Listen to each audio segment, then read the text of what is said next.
Hi friends, వాయుదేవుడి అంశతో జన్మించిన భీముడు అమిత బలశాలి.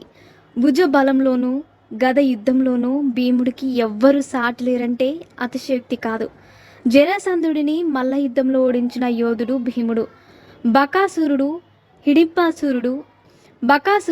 హిడింబాసురుడు మొదలైన రాక్షసులను వధించాడు. కురుక్షేత్రంలో దుర్యోధనుని హతమార్చిన దీశాలి. దానంలో కర్ణుడికి, పరాక్రమంలో భీముడికి ఎవ్వరూ సాటిలేరని చెబుతారు. అలాంటి భీముడు ఓ కొండ చిలువకు బందీ కావాల్సి వచ్చింది. అరణ్య పర్వంలోని ఆ వృత్తాంతం ఏంటో ఇప్పుడు మనం తెలుసుకుందాం. ఒకరోజు భీముడు వేట కోసం హిమాలయాలకు వెళ్ళాడు. హఠాత్తుగా ఒక కొండ చిలువ భీముణ్ణి చుట్టేసింది. దాని నుంచి విడిపించుకునే ప్రయత్నం చేసిన 10,000 ఏనుగుల బలంతో సమానమైన బలమున్న భీముడికి సాధ్యపడలేదు. ఎంత పెనుగులాడినా అలసిపోయాడే తప్ప ఫలితం లేకపోయింది. వేట కోసం అడవికి వెళ్ళిన భీముడు ఎంతకీ తిరిగి రాకపోవడంతో భీముడిని వెతుక్కుంటూ ధర్మరాజు వెళ్తాడు. అరణ్యంలో కొండ చిలువకు బందీగా ఉన్న భీముడిని చూసి ఆశ్చర్యపోతాడు. తన తమ్ముణ్ణి వదిలిపెట్టమని, ప్రతిఫలంగా నీకు సరిపడా ఆహారం సమకూరుస్తానని ప్రాధేయపడతాడు. ఇది నా రాజ్యం, ఇక్కడికి వచ్చిన వారు నాకు ఆహారం కావాల్సిందే. ప్రాణం మీద ఆశలుంటే ఇక్కడి నుంచి వెళ్ళిపో అని కొండ చిలువ బదిలిస్తుంది. ధర్మరాజు పదే పదే ప్రాధేయపడడంతో నా ప్రశ్నలకు సరైన సమాధానం చెబితే నీ తమ్ముణ్ణి వదిలిపెడతానని చెబుతుంది. నువ్వు చెప్పే సమాధానాలు సరైనవైతే నాకు శాప విముక్తి అవుతుందని చెబుతుంది. ధర్మరాజు అందుకు అంగీకరించడంతో ముందుగా తన గతాన్ని చెబుతుంది. ధర్మరాజా, నేను నీ వంశంలోనే పుట్టాను. నా పేరు నహషుడు. ఇంద్రుడితో సమానుడిని. సప్త ఋషులను అవమానించాను. అగస్త్య మహర్షి శాపం కారణంగా పాముగా మారాను.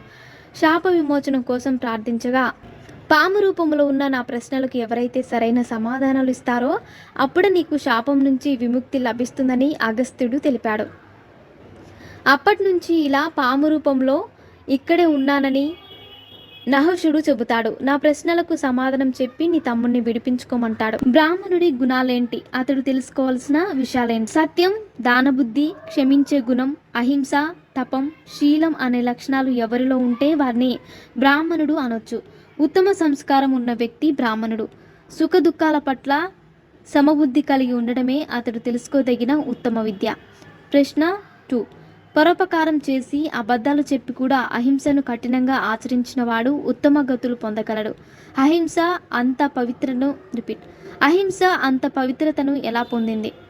జవాబు: దానం, పరోపకారం, సత్యం